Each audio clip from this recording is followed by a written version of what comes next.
Voyez ensuite si l'enfant a un tirage sous-costal. Cet enfant a un tirage sous-costal et se produit lorsque l'effort requis pour inspirer est beaucoup plus important que normalement.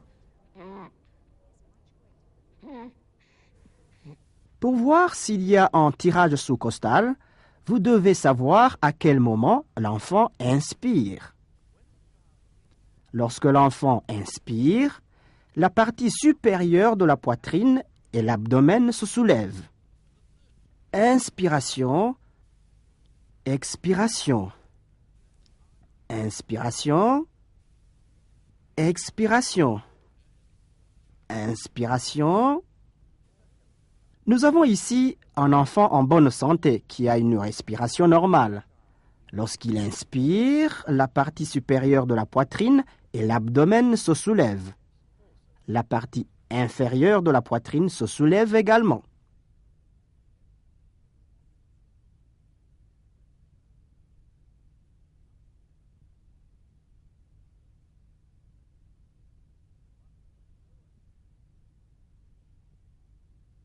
Cet enfant a un tirage sous-costal.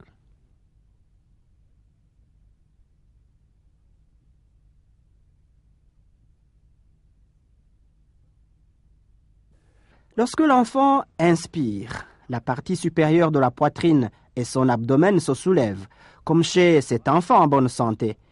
Mais la partie inférieure de la poitrine se creuse. La dépression respiratoire est ce mouvement de creusement de la paroi thoracique lorsque l'enfant inspire. Regardez à nouveau. Inspiration, expiration. Inspiration, expiration. Inspiration. Lorsque l'enfant inspire, la partie supérieure de sa poitrine et son abdomen se soulèvent en même temps que la partie inférieure de la poitrine se creuse.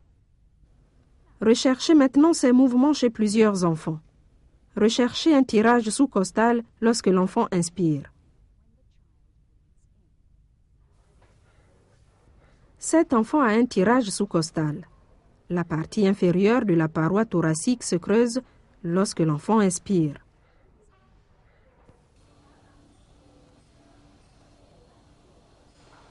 Cet enfant a un tirage sous-costal. Ce phénomène n'est significatif que s'il est présent en permanence et s'il est clairement visible. Cet enfant est nourri au sein. Si vous observez un tirage sous-costal seulement lorsque l'enfant est mécontent ou essaie de se nourrir, mais pas lorsqu'il se repose calmement, il n'y a pas de tirage sous-costal. Cet enfant a un tirage sous-costal uniquement lorsqu'il se nourrit. Donc, vous ne pouvez pas parler de tirage sous-costal.